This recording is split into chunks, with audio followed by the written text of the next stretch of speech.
لہذا جتنے بھی کمالات ہیں ان کمالات کو خلاصہ کیا جائے تو 5 کمالات میں تقسیم ہوتے ہیں، خلاصہ ہوتے ہیں، مختصر ہوتے ہیں، تلخیص ان کی 5 کمالات میں ہوتی ہے۔ سب سے پہلا کمال علم ہے۔ ہماری عزیزہ کے لیے، ہماری بچی کے لیے، ہماری بھتیجی کے لیے رشتہ آیا، لڑکا بڑا خوبصورت تھا، شکل صورت بڑی اچھی تھی، قد بڑا اچھا تھا، خاندان بھی کوئی چھوٹا نہیں تھا اور پیسہ بھی کم نہیں تھا، مگر وہ اپنا نام بھی نہیں لکھنا جانتا تھا۔ سب نے کہا رشتہ کر دو، ہم نے کہا ہمیں اس سے رشتہ کرنا ہے مگر ہم اس سے رشتہ کریں گے جو کم سے کم پڑھا لکھا تو ہو۔ سارے عنوانات ہوں اور جاہل ہو تو انسان اپنی بچی بھی اسے نہیں دیتا۔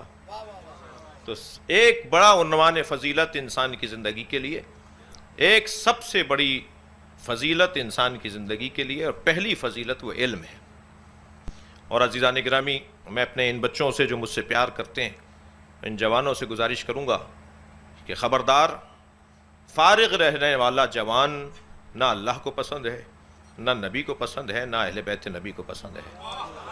اگر تم نے تعلیم حاصل کر لی اور 6 مہینے کا کوئی فاصلہ آ رہا ہے تمہاری دوسری تعلیم کے درمیان، تو میرے بچوں، میرے جوانوں، اس 6 مہینے کو غنیمت جانو اور کوئی 6 مہینے کا کورس تلاش کر لو جو تمہیں بہرحال اس موجودہ کیفیت سے ایک بہتری کی طرف لے جائے۔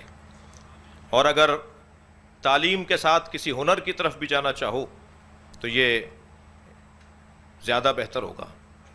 علم سب سے بڑا اعزاز اور افتخار۔ مولا علی سے پوچھا گیا، یا علی، آپ کے فضائل تو بہت ہیں ہمارے نزدیک، پوچھنے والا صحابی ہے، خود آپ کے نزدیک آپ کی سب سے بڑی فضیلت کیا ہے؟ تو مولا نے سورہ مبارکہ رعد کی 43ویں آیت کی تلاوت فرمائی، وَيَقُولُ الَّذِينَ كَفَرُوا لَسْتَ مُرْسَلًا قُلْ كَفَى بِاللَّهِ شَهِيدًا بَيْنِي وَبَيْنَكُمْ وَمَنْ عِنْدَهُ عِلْمُ الْكِتَابِ۔ فرمایا سب سے بڑی فضیلت میری یہ ہے کہ اللہ نے مجھے اپنے ساتھ گواہ رسول اور عالم کتاب بنایا ہے۔ علی کی سب سے بڑی فضیلت یہ ہے، خود بقول مولا علی، کہ مجھے اللہ نے عالم الکتاب قرار دیا ہے۔ عزیزان گرامی، علم ایک بڑی فضیلت ہے اور سب سے بڑی فضیلت ہے۔ علم کے بغیر اگر سخاوت آ جائے گی تو وہ سخاوت نہیں رہے گی، فضول خرچی ہو جائے گی۔ علم کے بغیر اگر بازوؤں میں دم آ گیا اور میدان میں اترنے کا حوصلہ مل گیا تو وہ شجاعت نہیں ہوگی، دہشت گردی ہو جائے گی۔ کسی طرح دہشت گردی کو شجاعت بنایا جائے اور کسی طرح فضول خرچی اور اسراف کو سخاوت بنایا جائے تو اس کا نسخہ یہی ہے کہ ان تمام کمالات پر علم کو حاکم بنا دیا جائے۔ البتہ ذہن عالی میں رہے کہ علم بذات علم اور فقط علم وبال جان بھی ہے اور حجاب اکبر بھی ہے۔ اگر علم کے ساتھ تربیت نہ ہو، میں گلہ کروں گا اسلام آباد میں بیٹھ کر وزارت تعلیم سے کہ ہمارے ہاں وزارت تعلیم تو ہے، وزارت تعلیم و تربیت نہیں ہے۔ آپ اگر تعلیم کے ساتھ تربیت نہیں دیں گے تو پھر یہی ہوگا جو ہوا، یہی ہوگا جو ہوا۔ عزیزان گرامی، مگر فاقد شے موتی شے نہیں ہو سکتا، جس کے پاس خود نہیں ہے وہ دینے والا نہیں ہو سکتا۔ صلوات پڑھ لیں محمد والا، اللہم صل علی محمد۔ سب سے بڑی اور سب سے عظیم فضیلت علم کی فضیلت ہے، اور یہ اللہ نے سجایا ہے اپنے ان پیاروں کو، ان عزیزوں کو، اللہ کے نزدیک جن کی عزت ہے، جن کا مقام ہے، انہیں سب سے اچھا جو جھومر، جو ٹیکا، جو لباس پہنا کے بھیجا وہ علم کا لباس۔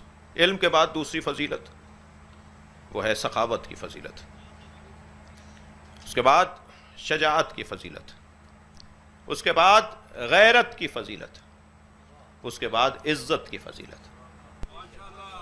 واللہ اخرجکم من بطون امہاتکم لا تعلمون شیئا، ماں نے تمہیں دنیا میں منتقل کیا تو تم شے کے بارے میں نہیں جانتے تھے، الف بے نہیں جانتے تھے، تم کچھ نہیں جانتے تھے، کورے چٹے تھے، تمہیں کچھ نہیں پتا تھا۔ یہیں سے غلط فہمی ہوئی ہے بعض دوستوں کو کہ امی کا مطلب معاذ اللہ ان پڑھ ہے۔ امی کا مطلب ان پڑھ نہیں ہے، جسے پڑھ کر علامہ بن جائیں، جس کی حدیثوں کو پڑھ کر مفتی بن جائیں، جس کی حدیثوں کو پڑھ کر عالم دین قرار پائیں، دانشور قرار پائیں، تم اس کے بارے میں کہہ رہے ہو کہ اسے علم نہیں تھا؟ اس کا تو وجود ہی علم تھا۔ میں عقیدت سے نہیں بات کر رہا، حقیقت سے بات کر رہا ہوں، اور حقیقت یہ ہے کہ اللہ جب اپنے علم کو کاغذ پر اتارتا ہے تو قرآن نام دیتا ہے، پیکر میں ڈھالتا ہے تو محمد نام دیتا ہے۔ یہ وجود مبارک محمد مصطفیٰ صلی اللہ علیہ وآلہ، اللہم صلی علی محمد